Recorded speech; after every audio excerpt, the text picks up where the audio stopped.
नमस्कार दोस्तों, मैं प्राची संस्कृति आईएएस यूट्यूब चैनल पर आप लोगों का बेहद स्वागत करती हूँ। आइए आज की वीडियो में हम करंट अफेयर पर चर्चा करते हैं। प्रारंभिक परीक्षा को ध्यान में रखते हुए हम करंट अफेयर के टॉपिक्स को देखेंगे। आज की वीडियो में देखिए 21 और 22 अप्रैल 2022 का करंट अफेयर हम देखेंगे। 20 अप्रैल तक का जितना भी करंट अफेयर है उसको हम लोग ऑलरेडी पढ़ चुके हैं। आज का जो हमारा सबसे पहला टॉपिक है वो देखिए विद्या समीक्षा केंद्र है। यहाँ पर आप देखेंगे तो पीएम मोदी ने कहा है कि शिक्षा के क्षेत्र में ये बड़े बदलाव ला सकता है और उन्होंने बोला है कि इसको जो है फॉलो करने की जरूरत है। देखिए ये किसने स्टार्ट किया है, तो गुजरात का जो शिक्षा विभाग है उसके द्वारा गांधीनगर में कमांड एंड कंट्रोल सेंटर है, या फिर उसको आप क्या कह लीजिए विद्या समीक्षा केंद्र, इसकी स्थापना की है। यहाँ से एक बात तो क्लियर होती है कि जो सेंटर है ये क्या है, कमांड एंड कंट्रोल है, यानी कि चीज़ों को रेगुलेट करेगा, कंट्रोल करेगा, ठीक है, चीज़ों का ध्यान रखेगा। आगे देखते हैं, देखिए जो इनरोलमेंट होती है, नामांकन होता है, उपस्थिति दर्ज होती है, सीखने के क्या परिणाम निकल कर आ रहे हैं, ड्रॉप आउट कितना है, स्कूल की मान्यता आदि को ट्रैक करता है। और साथ ही जो स्कूल है, शिक्षक है, ब्लॉक है और क्लस्टर है, उन सब का क्या करता है, समन्वय करके निगरानी करता है। यानी कि शिक्षा से रिलेटेड जितना भी डाटा है उस सब को देखिए इस सेंटर पर संसाधित किया जाता है और फिर उसके अनुसार जो है निगरानी की जाती है। तो ध्यान रखिएगा विद्या समीक्षा केंद्र किसके साथ जुड़ा हुआ है, गुजरात शिक्षा विभाग के साथ, ये आपको ध्यान रखना है। अब देखिए ये क्या है, ये अत्याधुनिक डाटा संचालित केंद्र राष्ट्रीय डिजिटल शिक्षा वास्तुकला फ्रेमवर्क पर जो है आधारित है। यानी कि जो आपका नेशनल डेवलपमेंट ऑफ एजुकेशन है उसका जो आर्किटेक्चर है उस पर ये आधारित है, ठीक है, ध्यान रखिएगा। राष्ट्रीय डिजिटल शिक्षा वास्तुकला केंद्र का उद्देश्य क्या है, जो बच्चे सीख रहे हैं, जो लर्न कर रहे हैं, उसके जो आउटपुट निकल रहे हैं, सीखने के जो परिणाम हैं वो सुधार हो और इसके लिए हम डेटा और प्रौद्योगिकी यानी कि टेक्नोलॉजी का जो है लाभ उठा सके। यानी कि बच्चे जो सीख रहे हैं उसका क्या आउटपुट निकल रहा है, स्कूल कैसे काम कर रहे हैं, इनरोलमेंट कितना है, कितने बच्चे स्कूल छोड़कर जा रहे हैं, ये सब को हम एक सेंटर के माध्यम से ट्रैक करें और फिर हम उस तरीके से जो है आगे अपने कदम उठाएं ताकि इन चीज़ों में हम सुधार कर सकें। इसी चीज़ को देखते हुए ये जो है आप कह सकते हैं इनॉग्रेट यहाँ पर हुआ है। बात करते हैं नेक्स्ट टॉपिक की, सेमिकॉन इंडिया 2022 सम्मेलन। ये देखिए न्यूज़ में है, देखिए ये कहाँ पर आयोजित किया जाएगा, बेंगलुरु में ये आयोजित किया जाएगा। यहाँ पर देखिए सम्मेलन का आयोजन कौन कर रहा है, तो आपका जो इलेक्ट्रॉनिक्स और सूचना प्रौद्योगिकी मंत्रालय है उसके द्वारा इसको 29 अप्रैल से लेकर 1 मई तक आयोजित किया जाएगा। क्यों किया जाएगा, जो सेमीकंडक्टर वाला क्षेत्र है उसमें भारत को विश्व में एक अग्रणी देश बनाने का उद्देश्य इसके तहत रखा गया है। यहाँ पर देखिए यही बताया गया, भारत में डिजाइन और निर्माण विश्व के लिए भारत को एक अर्धचालक राष्ट्र बनाना, इस विषय पर इसको आयोजित किया जाएगा। तो यहाँ से आप समझिए कि जो सेमीकंडक्टर मूल्य श्रृंखला है उसमें देखिए भारत को एक महत्वपूर्ण खिलाड़ी बनाना, ये दरअसल उद्देश्य है। वैसे भी जो गवर्नमेंट है वो इलेक्ट्रॉनिक्स एंड कम्युनिकेशन सेक्टर में काफ़ी सारे काम कर रही है और इसमें भी सरकार का सेमीकंडक्टर में बहुत ज़्यादा स्पेशल फोकस है, तो थोड़ा सा इसको जो है आप ध्यान रख लीजिएगा। इसके बाद हमारा नेक्स्ट टॉपिक है, देखिए लीवर की एक बीमारी की खबर आ रही है लेकिन उस बीमारी के बारे में कुछ भी पता नहीं चल रहा है कि उसका रीज़न क्या है, उसकी वजह से मतलब वो किस कारण से होता है, तो इसलिए उसका नाम देखिए मिस्ट्री रख दिया गया है। क्या है, बच्चों में सामने आई लीवर से जुड़ी एक रहस्यमय बीमारी, यूरोप में और अमेरिका में देखिए जो है खौफ फैल रहा है। दरअसल अमेरिका और ब्रिटेन के अलावा भी जो डेनमार्क है, स्पेन है, नीदरलैंड है, वहाँ पर भी इस खतरनाक बीमारी के जो है केस सामने आए हैं। कारण क्या है ये अभी तक विशेषज्ञ पता नहीं लगा पाए हैं, लेकिन ये कहा जा रहा है एक वायरस, अडीनो वायरस जो है इसके पीछे है। अगर हम इस बीमारी के लक्षणों की बात करें तो पेट दर्द, बॉडी का उच्च तापमान हो जाना, पीलिया, ये सब क्या है इसके लक्षण है। तो एक मिस्टीरियस बीमारी जिसके लिए अडीनो वायरस देखिए नाम आ रहा है, ये न्यूज़ में है। तो अडीनो वायरस क्या है इसके बारे में थोड़ा सा पढ़ लीजिएगा, ठीक है। ये क्या है, देखिए वायरस का एक बड़ा समूह है जो व्यापक रूप से फैलता है और ये अधिकतर क्या करता है, सांस लेने से संबंधित जो आपकी बीमारियां हैं, आंखों को लेके जो इन्फेक्शन होता है उससे ये जुड़ा हुआ है। तो अडीनो वायरस के बारे में थोड़ा सा पढ़ लीजिएगा। नेक्स्ट टॉपिक की बात करते हैं, global centre for traditional medicine, यानी कि जो आपकी परंपरागत दवाइयां हैं उनके लिए एक वैश्विक केंद्र जो है स्थापित किया जा रहा है। देखिए, प्रधानमंत्री नरेंद्र मोदी जी ने जामनगर में WHO का जो global centre for traditional medicine है इसकी जो है आधारशिला रखी है। इस सेंटर का जो स्थापित किया जा रहा है ये आयुष मंत्रालय के अंतर्गत जो है किया जा रहा है। हम परंपरागत मेडिसिन की बात कर रहे हैं तो आयुष मंत्रालय ही देखिए नाम आएगा, ठीक है। उसके बाद क्या बताया गया है, सरकार का लक्ष्य क्या है। देखिए, जो पारंपरिक चिकित्सा पद्धति है इसकी क्षमता को और साथ में जो टेक्नोलॉजिकल डेवलपमेंट है ना, इसको मिला के एक रिसर्च आधारित क्या है आपको एक एनवायरनमेंट जो है जनरेट करना है। कई बार क्या होता है, जो परंपरागत चिकित्सा पद्धतियां होती हैं इनको लेके बहुत सारे भ्रम जुड़े रहते हैं कि किसी काम की नहीं होती। तो सरकार अब चाह रही है टेक्नोलॉजी का यूज़ करके रिसर्च वगैरह करके एक ऐसा एनवायरनमेंट विकसित करे ताकि जो है इंटीग्रेट कर दिया जाए इन परंपरागत चिकित्सा प्रणालियों को, टेक्नोलॉजी को, ठीक है, ताकि ये जो है आज के ज़माने में आगे बढ़े। यहाँ पर देखिए, WHO की एक रणनीति है ऑलरेडी पारंपरिक चिकित्सा पर, वो 2014 से 2023 को है और इस रणनीति को भारत में भी लागू किया जाए इसी दिशा में ये एक प्रयास है। देखिए, अगर भारत में जो पारंपरिक चिकित्सा प्रणालियाँ प्रचलन में हैं उनकी बात करें तो कौन कौन सी है, आयुर्वेदा है, हम सभी जानते हैं, यूनानी है, होम्योपैथी है, नेचुरोपैथी है, योग और सिद्धा है, ठीक है, उसको ध्यान रखिएगा। ये मिनिस्ट्री ऑफ आयुष का देखिए मैंने एक लोगो दिखाया है ताकि आपको ध्यान रहे कि परंपरागत चिकित्सा प्रणाली से कौन सा मंत्रालय जो है अटैच है। नेक्स्ट टॉपिक की बात करते हैं, भारत का कोयला संकट। देखिए, भारत में जितनी कोयले की प्रोडक्शन हो रही है और जितनी कोयले की मांग है इसके बीच में एक मिसमैच है, क्योंकि हम उतना कोयला प्रोड्यूस नहीं कर पा रहे हैं जितनी कि हमें खपत करनी पड़ती है। तो इस वजह से एक डिमांड सप्लाई मिसमैच हमें फेस करना पड़ रहा है। कोयला संकट के बारे में न्यूज़ में आपने पहले भी पढ़ा होगा। आइए कुछ फैक्ट्स जानते हैं। देखिए, भारत में लगभग 730 मिलियन टन कोयले का उत्पादन जो है किया गया। कब किया गया, फाइनेंशियल ईयर 19 की मैं बात कर रही हूँ, लेकिन जो हमारी खपत थी वो 965 से 970 मिलियन टन के करीब थी। तो आप देखिए, एक क्या है, मांग आपूर्ति असंतुलन हमें दिखाई देता है। अब अगर बात करें कि कोयले की कितनी मांग है और आने वाले भविष्य में कितनी होने की उम्मीद है, उसके हिसाब से हमें कितना मैनेज करना पड़ेगा एक आइडिया लेते हैं। देखिए, भारत की 2021 में जो कुल वार्षिक कोयले की मांग थी वो कितनी थी, 1.05 बिलियन टन थी, ठीक है। तो 1.05 क्या है, ये बिलियन टन है, इसको थोड़ा सा ध्यान रखिएगा। लेकिन 2030 तक इस कोयले की मांग में 63% की वृद्धि होने की संभावना है, यानी कि इतना ज़्यादा कोयला जो है हमें चाहिए होगा। अब देखिए, सबसे पहले बात करते हैं कि जो भारत में जो कोयला मिलता है ये क्या है, महत्वपूर्ण मात्रा में मिलता है और भरपूर मात्रा में मिलता है, ऐसी बात नहीं है। और हमारे देश में ऊर्जा की जितनी भी ज़रूरतें हैं, हम जो एनर्जी यूज़ कर रहे हैं उसका जो 55% है वो कोयले की वजह से ही पूरा होता है, यानी कि अभी भी हमारी ऊर्जा की मांग का एक बहुत बड़ा हिस्सा कोयले पर निर्भर है। यहाँ पर देखिए बताया गया, अगर कोयले का जो सबसे ज़्यादा उपभोग होता है, जो खपत होती है, वो कहाँ होती है, तो बिजली उत्पादन सेक्टर में होती है, यानी कि इलेक्ट्रिसिटी को जनरेट करने के लिए हम सबसे ज़्यादा कोयले को यूज़ कर रहे हैं। अब देखिए, भारत में जो कोयले का वितरण है इसके बारे में डाटा देख लेते हैं। अगर दुनिया में कोयले के भंडारों के बारे में बात की जाए तो भारत का जो स्थान आता है वो चौथा आता है। चौथे सबसे बड़े कोयले के भंडार भारत में पाए जाते हैं। इसके बाद देखिए, जो हमारा गोंडवाना कोयला क्षेत्र है, वेरी इंपॉर्टेंट, ध्यान रखिएगा, जो गोंडवाना कोयला क्षेत्र है वो कुल भंडार का 98% और कुल उत्पादन का 99% का योगदान जो है करता है। अगर बात करें कुल कोयला भंडार के मामले में भारत के टॉप के 5 राज्य कौन कौन से हैं, तो देखिए सबसे ज़्यादा है झारखंड, इसके बाद उड़ीसा है, देन आपका छत्तीसगढ़, पश्चिम बंगाल और मध्य प्रदेश है, इसको ध्यान रखिएगा। अच्छा, ये तो बात हुई जो भारत में है। अब भारत को तो क्योंकि देखिए कोयला ज़्यादा चाहिए होता है, मतलब हम कोयले को इंपोर्ट करते हैं, तो जो इंपोर्ट डेस्टिनेशन है जहाँ से भारत कोयला मंगाता है वो कौन कौन से हैं, तो देखिए इंडोनेशिया है, दक्षिण अफ्रीका, रूस और ऑस्ट्रेलिया है, ठीक है। तो ये कोयले के बारे में कुछ इंपॉर्टेंट फैक्ट्स थे, इनको प्लीज़ ध्यान रखिएगा, बहुत महत्वपूर्ण है ये आपके लिए। अब हम बात करते हैं नेक्स्ट टॉपिक की। सोलोमन आइलैंड, ये न्यूज़ में है। मैंने देखिए सोलोमन आइलैंड को लेके एक बहुत important video already current affair analysis की प्लेलिस्ट में अपलोड किया हुआ है, आप उस वीडियो को ज़रूर देखिएगा।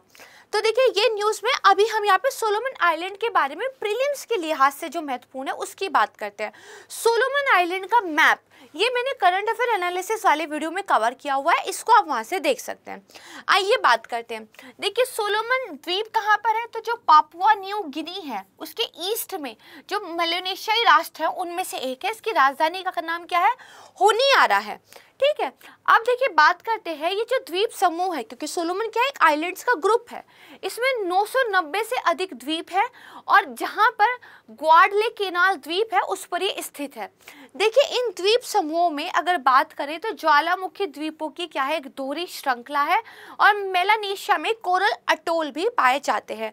तो अगर स्टेटमेंट प्रीलिम्स में ये आए कि सोलोमन आइलैंड के पास एक ज्वालामुखी आइलैंड्स की दोहरी श्रृंखला देखने को मिलती है तो करेक्ट स्टेटमेंट हो जाएगा। दूसरी बात हो जाएगी वहां पर कोरल अटोल नाम की स्ट्रक्चर्स आपको मिलते हैं, ये स्टेटमेंट भी ठीक हो जाएगा। अब देखिए यहाँ पर क्या लिखा है कि जो सोलोमन द्वीप में कम से कम 30,000 सालों से जो मेलानेशियन लोग हैं वो जो है निवासित करते हैं। यानी अगर बात की जाए वहाँ की इथनिसिटी की तो आप बता सकते हैं कि जो मेलानेशियन इथनिसिटी है वो सोलोमन आइलैंड के द्वीप के लोगों की है। इसकी जो करंट अफेयर एनालिसिस की वीडियो है उसको ज़रूर देख लीजिएगा, इंपॉर्टेंट है। बात करते हैं नेक्स्ट टॉपिक की।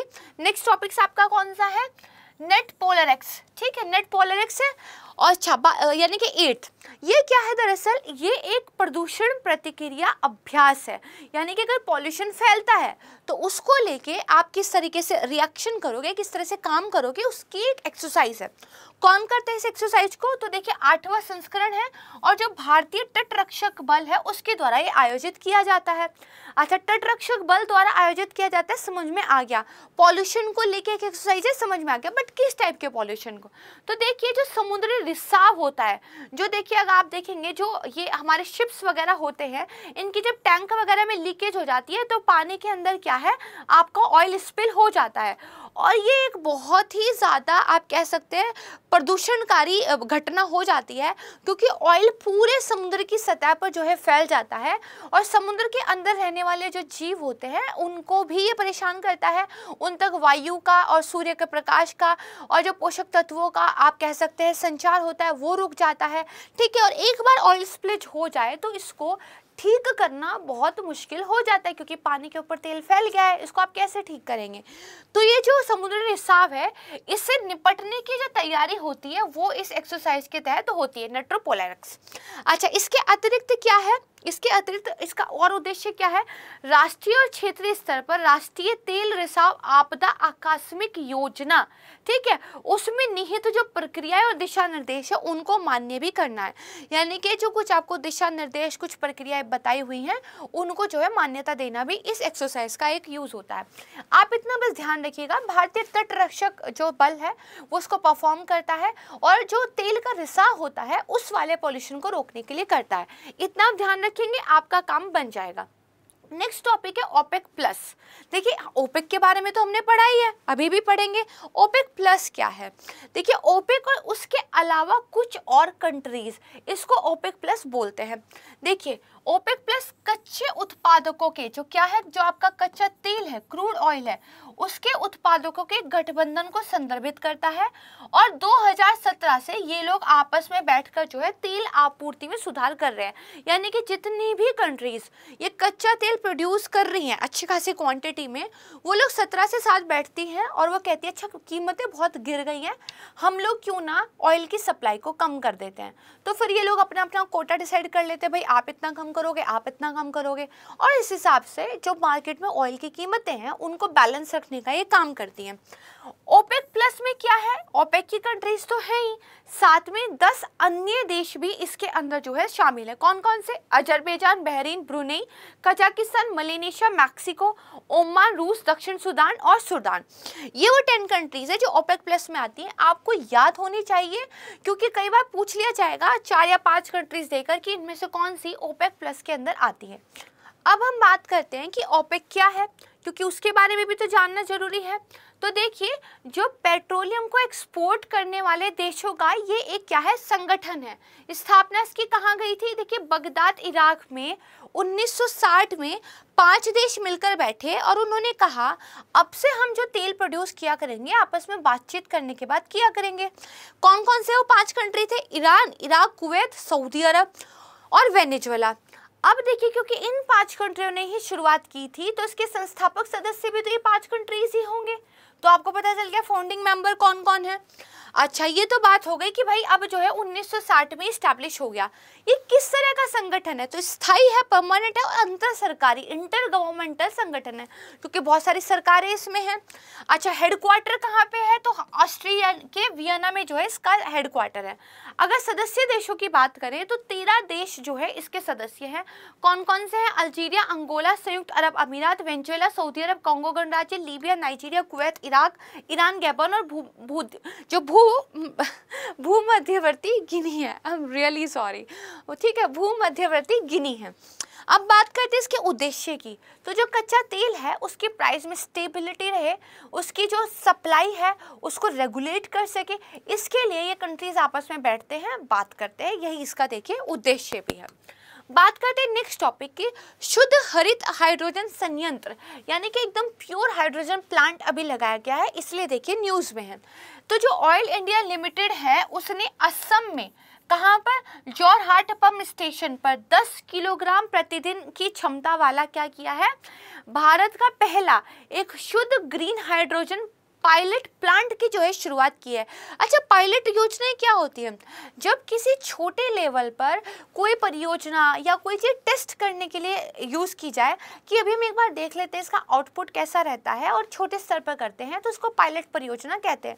जब यही चीज़ के आपको आउटपुट पता चल जाते हैं, अच्छा इसके अच्छे आउटकम्स आ रहे थे, अब हम इसको एक बड़े पैमाने पर लागू करना चाहते हैं, तो फुल फ्लैज जो है एक तरीके से लागू हो जाता है।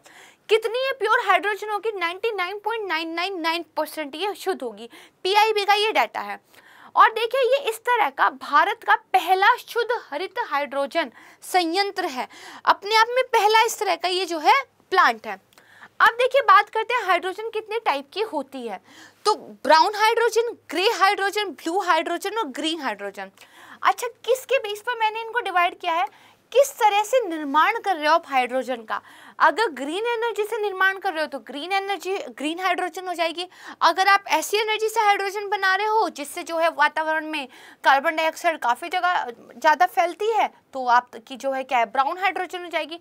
तो निर्माण की प्रक्रिया के आधार पर हाइड्रोजन को टाइप्स में जो है विभाजित किया जाता है, ये थोड़ा सा ध्यान रखिएगा। यहाँ पे देखिए, ग्रीन हाइड्रोजन के बारे में बताया हुआ है, अक्षय ऊर्जा रिन्यूएबल एनर्जी सोर्सेज का प्रयोग करके, जैसे सौर पवन का उपयोग करके जब आप जल का इलेक्ट्रोलाइसिस करते हैं उससे जो आती है उसको जो है ग्रीन हाइड्रोजन बोलते हैं। और इसका कार्बन फुटप्रिंट क्या है, काफ़ी कम होता है। ठीक है, यहाँ पर देखिए बताया हुआ है कि विद्युत मंत्रालय द्वारा एक हरित हाइड्रोजन नीति की घोषणा भी की गई थी और इस नीति के अंतर्गत क्या कहा गया है कि 2030 तक 5 मिलियन टन प्रति वर्ष हरित हाइड्रोजन के उत्पादन का हमारा लक्ष्य है। तो इस डाटा को जो है थोड़ा सा ध्यान रखिएगा। अब देखिए, मैं आपको समझा देती हूँ, ग्रे हाइड्रोजन क्या होगा। ये नेचुरल गैस है, इससे आपने हाइड्रोजन बनाई, कार्बन डाइऑक्साइड देखिए वातावरण में निकली तो ये ग्रे है। अगेन देखिए, आपने नेचुरल गैस बनाई, लेकिन इस बार जो कार्बन डाइऑक्साइड निकली उसको आपने हवा में फैलने के लिए नहीं छोड़ दिया, बल्कि उसको जो है अंडरग्राउंड स्टोर कर दिया, पॉल्यूशन इसको बनने नहीं दिया, तो ये क्या है, आपकी ब्लू हाइड्रोजन बन जाएगी।